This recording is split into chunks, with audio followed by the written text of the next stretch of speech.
Doa pasti diijabah walaupun proses melalui 3 hal. Yang pertama, diijabah doa kita menolak takdir yang buruk, menghilangkan takdir yang buruk. Contoh, kita memohon, ya Allah, kasih aku jodoh, tapi jodohnya belum datang.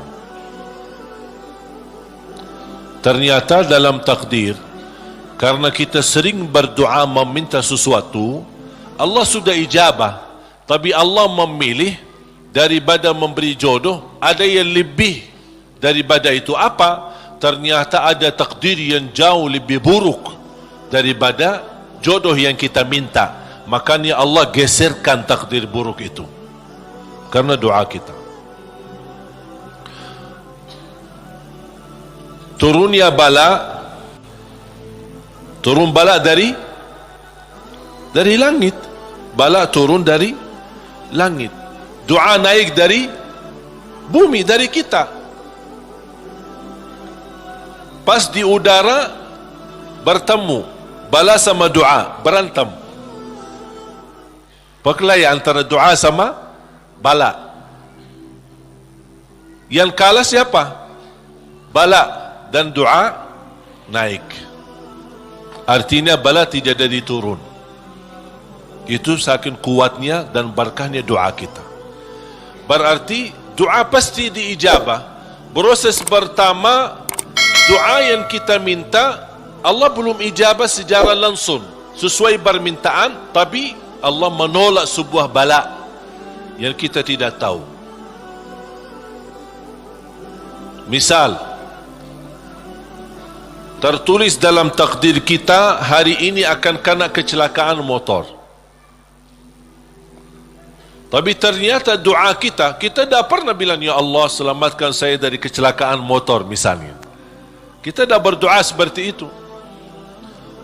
Tapi karena Allah melihat dalam takdir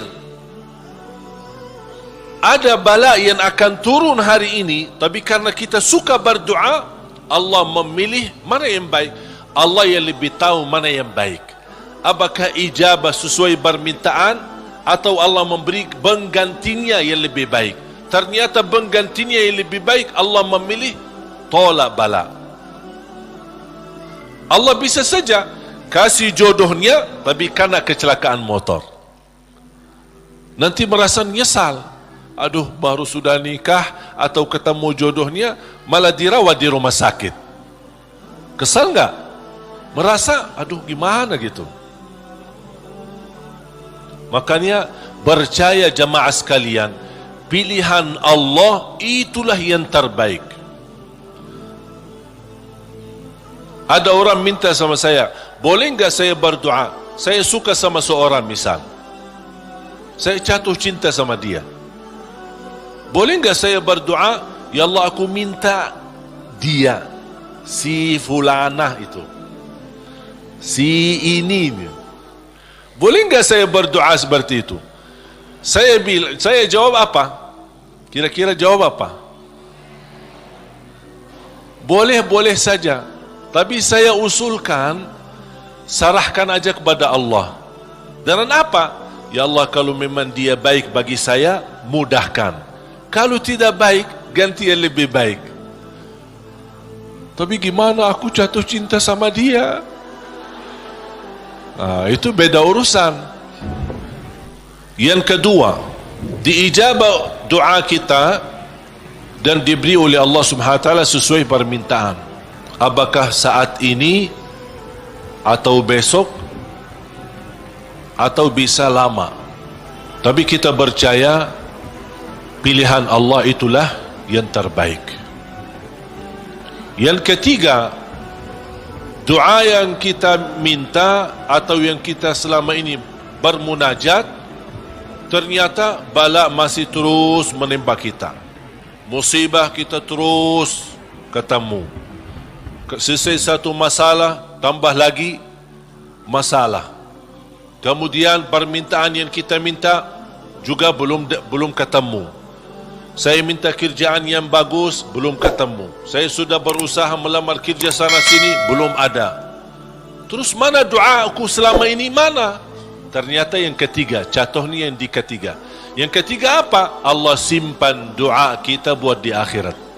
Berarti tidak ada yang hilang di sisi Allah. Kalau tidak tertolak bala, tidak diijabah sesuai permintaan, berarti yakini, oh disimpan di akhirat. Sahabat dan orang salih lebih suka doanya selama di dunia disimpan buat akhirat, karena di akhirat bakal lebih butuh bantuan dan pertolongan Allah dan berkat doa kita. Faham? Walaupun sifat manusia ingin melihat secara langsung, minta, ya Allah minta rumah, ada rumah. Minta ini, ada ini. Mohon maaf Bapak Ibu, kalau Allah ijabah atau berikan sesuai permintaan kita, nanti kita berhenti berdoa. Apapun yang kita minta, ya Allah aku minta mobil, dapat mobil. Minta kerjaan, dapat kerjaan. Minta jodoh, dapat jodoh. Minta rumah, dapat rumah. Mau haji, dapat haji. Terus segala yang kita minta dapat. Habis, dah ada minta lagi. Terus berdoa enggak? Dah ada berdoa. Tapi kalau Allah belum kasih, kita doa lagi enggak? Doa, minta lagi. Coba kata Umar bin Khattab, ketika anda berdoa, jadi seperti anak kecil. Anak kecil kalau dia minta sama ibunya gimana? Nangis enggak? Berhenti nangis sebelum dikasih? Belum kan? Dia nangis sampai begitu dikasih gimana? Berhenti enggak nangisnya? Anda harus seperti itu. Doa, nangis. Ya Allah belum kasih, aku nangis lagi dong. Belum dikasih, nangis lagi. Sampai Allah berkenan kasih. Dan ini sebenarnya bukan tujuannya Allah kasih atau tidak, tapi ingat, titisan air mata ini yang menangis karena Allah akan selamatkanmu dari siksa neraka Jahannam. Rasulullah SAW bersabda, wa ainun bakat min khasyatillah harramaha Allah 'alan nar, la tamassaha an-nar.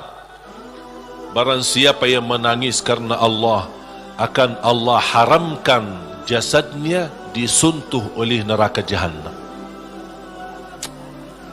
Berarti kita tidak rugi, tidak ada rugi. Biarpun tidak diijabah, ternyata titisan air mata berharga, bisa menjaminkan kita selamat dari siksa neraka Jahannam. Mau apa lagi? Nangisnya berharga, doanya pasti diijabah, dan cukup dari doa kita sudah membuat ibadah atau membawa sebuah ibadah yang dicintai Allah, karena Allah suka bisikan hamba. Apalagi kalau lama tak berdoa, Allah merindukan suara doanya kita. Apalagi doa yang tulus dan ikhlas. Makanya kadang-kadang kalau kita tidak diberi doa atau tidak beri permintaan atau tidak beri permohonan kita, terus kita berdoa terus sampai diuji, sampai di macam-macam, sampai kita merasa sudah tertekan, tidak kuat. Kira-kira bisikan doa kita seperti apa nanti? Dalam keadaan doa, dalam keadaan susah atau senang?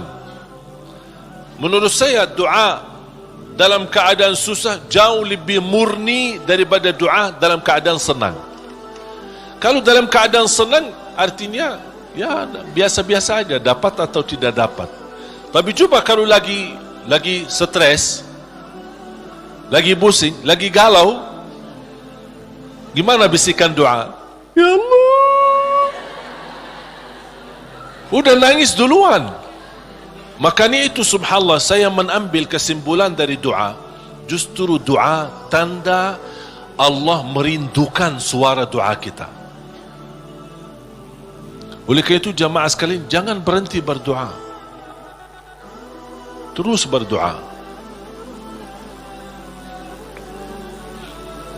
Nabi Yunus alaihi salam ketika tertahan di dalam perutnya ikan berlama-lama di bawah laut, dia tidak pernah berhenti dengan mengucapkan la ilaha illa anta subhanaka inni kuntu minadh zalimin.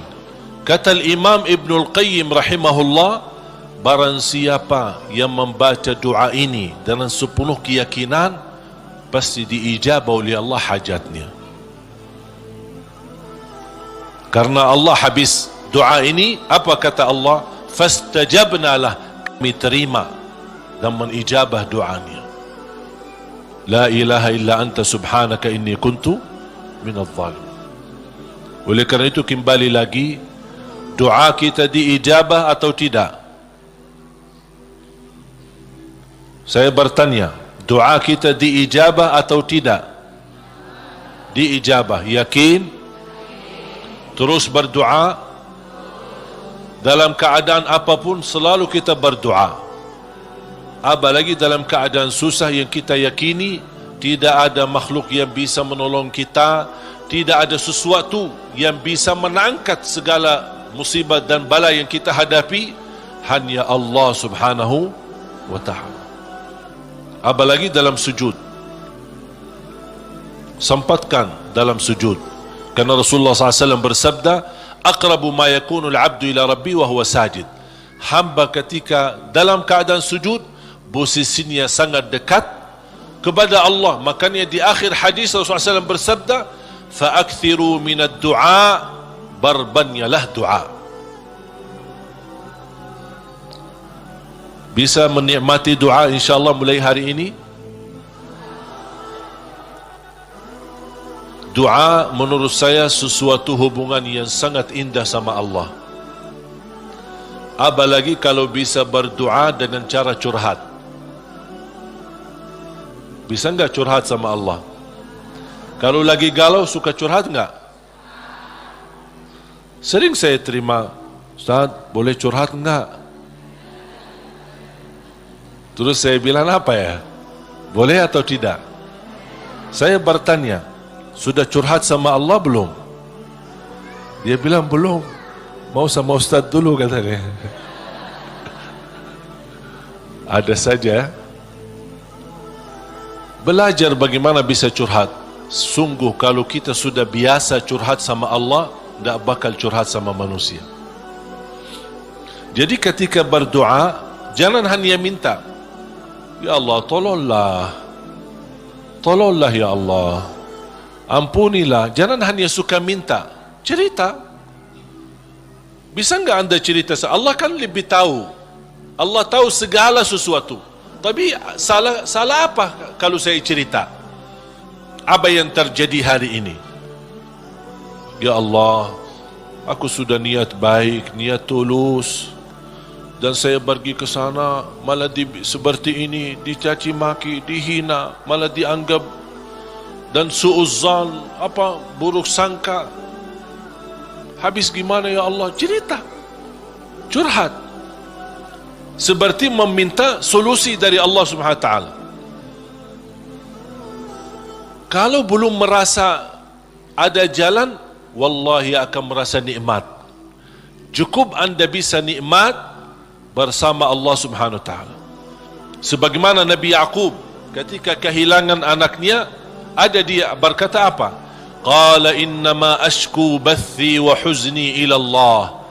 Aku hanya mampu curhat kepada Allah Subhanahu wa taala. Aku ingin cerita, padahal Allah tahu apa yang terjadi, tapi dia ingin cerita lagi sama Allah Subhanahu wa taala. Ungkapkan cerita ini kepada Allah, itu sudah merasa diri dan membuat hati kita tenang.